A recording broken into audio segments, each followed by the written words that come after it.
The Mandalorian's the Child is a super cute creature, a bona fide cultural phenomenon, by far the most popular character on the show, and it's the catalyst for the change in the Mandalorian's character arc. I'd even go so far as to say that the Child is the reason the show works at all. But the Child is also something else, something that makes it unique in the Star Wars canon, and fairly rare in cinema in general.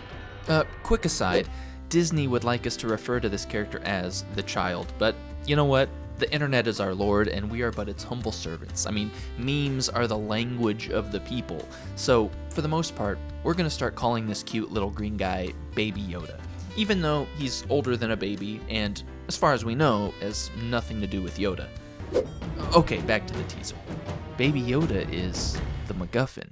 The thing that the characters on the screen worry about, but the audience don't care. MacGuffins exist to move stories forward, to unite characters and orchestrate conflict. It's an economical, if not often maligned, storytelling tool. But if I were to ask someone what their favorite part of The Mandalorian is, they would probably say they loved the MacGuffin? Think back to when The Mandalorian was first announced. What were people talking about? The conversation was centered on whether or not Pedro Pascal was playing Boba Fett. Fans were excited for the show to explore the criminal underground of this universe. Who is the Mandalorian? What even is a Mandalorian? But then, after only 2 episodes, the conversation completely changed. It was absolute Baby Yoda mania, which, again, is strange. Was your favorite part of Pulp Fiction the briefcase? The Child is the prize, the coveted item for Mando's employers. Protecting this child became the goal that moved the Mandalorian through the earlier episodes. So, how did the MacGuffin become not only the most popular aspect of this star-studded show, but also the very thing that makes the show work? To answer that, we need to talk about what kind of show The Mandalorian is. George Lucas grew up watching the Flash Gordon serial from Universal.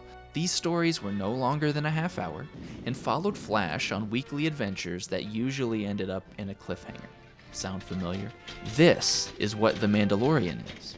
What I originally pitched when I went in, I said, look, I don't want to be influenced so much by Star Wars. You know, we definitely want to be consistent with Star Wars, but I want to be influenced by the stuff that influenced George. So where does the Child fit into all this? I mean, true, Baby Yoda's presence in this show comes from the influence of the Lone Wolf and Cub samurai films also being an influence to George Lucas. But Baby Yoda is more than just an homage. The character of the Mandalorian is obviously a stand-in for the Clint Eastwood archetype. He's an imposing, emotionless gunslinger who lives by a strict code.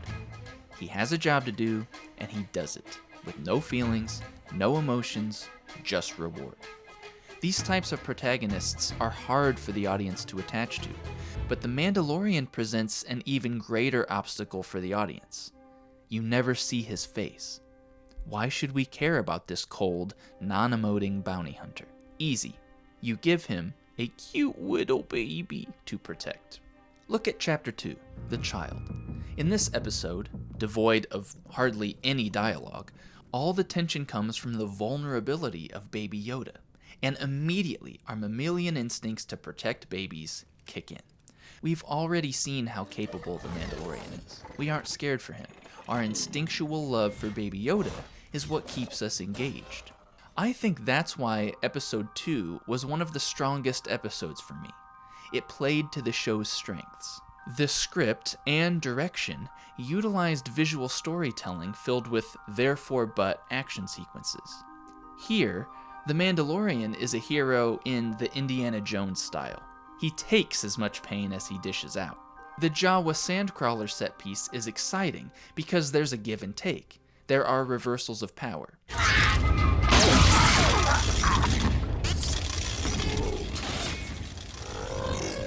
And it's here, in the way he interacts with the Jawas, that we learn how the Mandalorian goes about solving problems.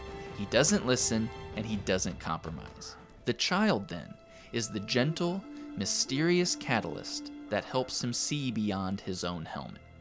Okay, look, there's a cynical way to look at all this, namely that Baby Yoda is simply a cute marketing gimmick. He exists to sell toys and nothing more. Now, I'm not going to defend Disney as the champions of artistic expression. I mean, they are as capitalist as you can get, for sure. But in this instance, I think that this cynicism is unfounded. For starters, if Disney knew Baby Yoda would be a merchandise godsend, they probably would have cashed in at Christmas by having a whole line of toys ready. But they didn't. And while adding Baby Yoda to the show is neither genius nor innovative, since it relies so heavily on staples of storytelling from the past, the fan reaction to the child also isn't a fluke. It had a little extra spark that just happens sometimes. And you can't always explain it. Sometimes it just becomes extra magical. Our favorite little green guy is a manipulative appeal to our mammalian instincts, yes. He's also, strangely, the MacGuffin at times. Yes, but he's more than just a plot device. He is the key to unmasking the Mandalorian. Episode 3 opens with Mando delivering the child to his employers. Notice how Deborah Chow wisely turns her camera onto Baby Yoda and keeps it away from our bounty hunter. We do not yet know the Mandalorian's motives, and we can't look to his face for clues. Our emotional connection as viewers, then, comes from the child. Cho cuts to close-ups of the child's face, even placing the camera in his POV in the crib. In a way, Baby Yoda is the emotional tether for our viewer. But he's more than a tether. He's also a mirror. Later on, when Mando goes to level up for new armor, we get a little peek behind his emotional curtain. We see flashbacks of a young boy fleeing battle with his parents. The camera lingers on his frightened face as he witnesses the loss of his parents. A close-up that mirrors Baby Yoda's own fear at being delivered over to the bounty hunter's employers. Cho's decision to focus on the child's reactions earlier in the episode allow us to shift our sympathies to this masked hero. Working within a short serial format, Baby Yoda gives the writers and directors a way into the Mandalorian's interior world without resorting to excess exposition. Nearly halfway through the show's season, Baby Yoda has acted as the catalyst for not only the plot developments, as the MacGuffin, but also the character developments. He's where the audience finds heart, humor, and emotion. He creates mystery through his power and tension through his vulnerability. He's the perfect companion for a show centered on a physically and emotionally masked protagonist. The child is already so many things, and the reason that The Mandalorian is so great. But I, for one, am excited to find out even more about Baby Yoda in Season 2.